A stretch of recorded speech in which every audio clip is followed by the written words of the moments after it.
Video করতে নাকি কোনো কষ্ট নাই, জাস্ট হচ্ছে ক্যামেরার স্ট্যান্ডে রাখা আর ভিডিও করে ফেলা আর সেটা আপলোড করে ফেলা।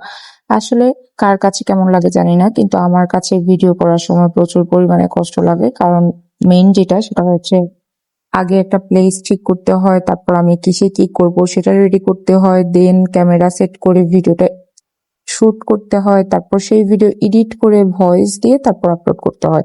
আসলে এই কথাগুলো বলা অনেক বেশি সহজ, কিন্তু সবকিছু করা অনেক বেশি টাফ। যাদের কাছে মনে হয় যে ভিডিও করতে কোনো কষ্ট নাই, জাস্ট হচ্ছে ক্যামেরা সেট করে ক্যামেরাটা অন করে দিলেই ভিডিও হয়ে যায়, তারা জাস্ট আপনারা একটুখানি হচ্ছে করে দেখবেন, তাহলেই হচ্ছে বুঝতে পারবেন। তো এখানে আমি হচ্ছে ওই দিন মাংসগুলো যে ফ্রিজ থেকে বের করেছি আপনারা অলরেডি দেখেছেন। রাতে আমি মাংসগুলোকে খুব ভালো করে অনেকক্ষণ চুলায় রেখে কষিয়ে প্রেসার কুকারের ভেতরে রেখে জাস্ট হচ্ছে ঢাকনাটা বন্ধ করে রেখে দিয়েছি। আমি কিন্তু কিছুই করি নাই। সকালে এবার ঘুম থেকে উঠে আমরা আগে নাস্তা করব। নাস্তার জন্য এখানে গরুর যে পায়া রান্না করেছি সেটা হচ্ছে গরম করে নিচ্ছি। পায়াটা কিন্তু আমি রাতেই রান্না করেছি, সকালে উঠে গরম করে নিচ্ছি। আর এখানে হচ্ছে রুটি খোলায় দিয়ে নিচ্ছি। যার পছন্দ সে রুটি খাবে, আবার যার পছন্দ সে হচ্ছে পরোটা খাবে, এভাবে করেই হচ্ছে যাচ্ছে। যাই হোক, এখানে হচ্ছে আমি রুটিটা খোলায় দিয়ে তারপর হচ্ছে অন্যদিকে অন্য কাজ করে নিচ্ছি, কারণ চায়ের সাথে হচ্ছে রুটির সাথে আবার চা না হলে হয় না। তো আমি হচ্ছে ভাবতেছি চাটাও বসিয়ে দেই। আর এইদিকে আমার হাজবেন্ড সুন্দর করে হচ্ছে পায়াগুলো বাটির মধ্যে বেড়ে নিচ্ছে, অন্যদিকে আমার রুটিটা বানানো শেষ। এবার হচ্ছে সাথে আমি একটুখানি কেটে নিয়েছি হচ্ছে আম। এখানে হচ্ছে যে গরুর পায়া, তারপর রুটি আর আম, অন্যদিকে চা কিন্তু চুলার উপরে, সেটা হচ্ছে একটু পরে রেডি করে তারপর নিয়ে আসবো।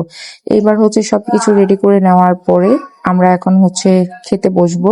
নর্মালি আমি ট্রাই করি সকালে কোনো একটা ড্রিঙ্কস রাখার জন্য, কিন্তু ওই দিন কেন জানি হচ্ছে করি নাই, জানি না বা ভালো লাগে নাই।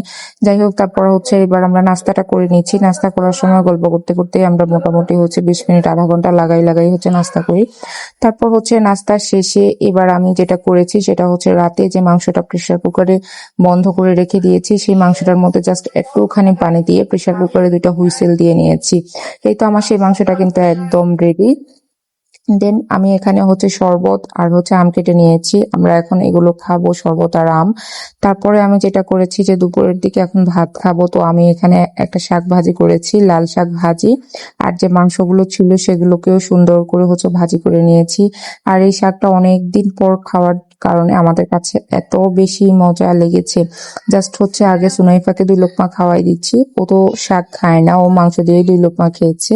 আর আমি এই শাক দিয়ে মাখিয়ে মাখিয়ে জাস্ট একটুখানি মাংস নিয়ে খেতে আমার কাছে এত পরিমাণ মজা লাগছিল।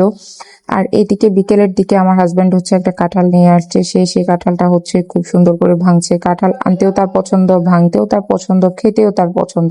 তারপর এখানে খেয়ে নিচ্ছে, খেয়ে আবার হচ্ছে এটার টেস্ট কেমন সেটাও আপনাদেরকে জানাচ্ছে। যদিও আমি এই শ্যুটটা করিনি, এটা হচ্ছে ও নিজে নিজেই করেছে। তারপর আমি এখানে যেটা করেছি যে কাঁঠালগুলোর পরে একটুখানি ভিডিও করে নিচ্ছি। এত সুন্দর ছিল কাঁঠালটা, এবং হচ্ছে পুরোটা কাঁঠাল একদম কোষে ভরা ছিল।